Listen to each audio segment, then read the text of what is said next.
To begin with, I would probably find that a copy of the Rabbit Ears Gazette, the Rotary newsletter, and a packet furnished by the Rabbit Ears Chamber of Commerce would provide an invaluable window to the soul of this community.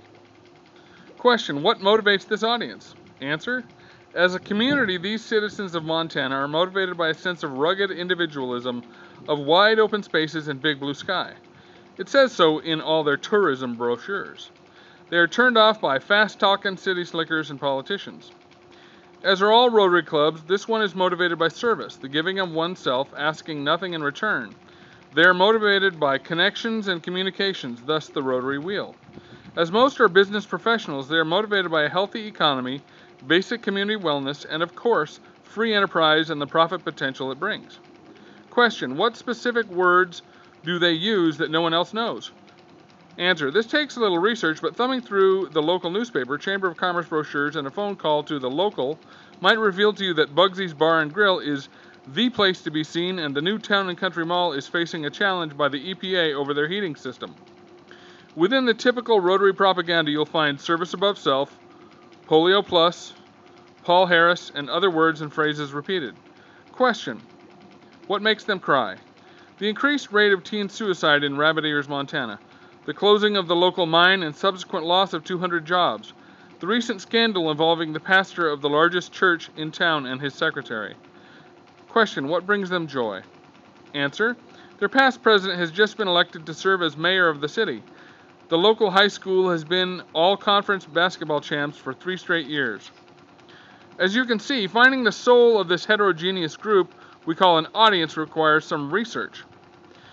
But I can guarantee the research will pay great dividends in terms of drawing the communication line straight to the heart of your audience.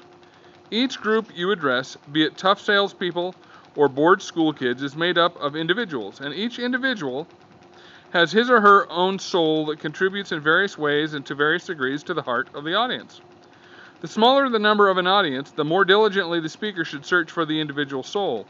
It's all a matter of probabilities. To speak to a specific individual in a crowd of 1,000 would exclude and perhaps frustrate the other 999, unless the majority of the audience relates closely to the specific individual you have singled out.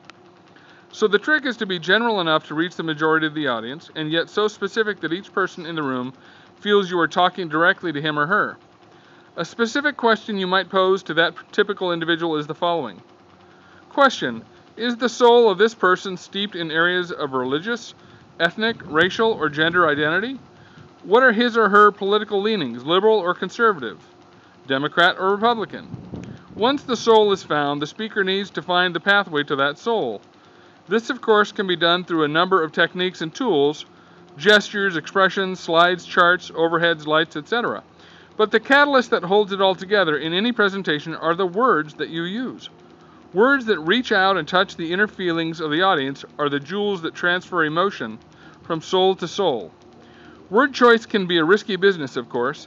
To mispronounce a familiar name or to err when describing some intimate association in an area where you haven't done your homework can destroy your credibility and thus derail the entire communication connection. Don't let this frighten you. No guts, no glory. If you've done your homework and checked out your words on a typical audience member, or better yet, in a focus group before the final performance, you will have no trouble speaking their language. The truth is, it takes very few secret words to convince an audience that you are on their side, and even a member of their team.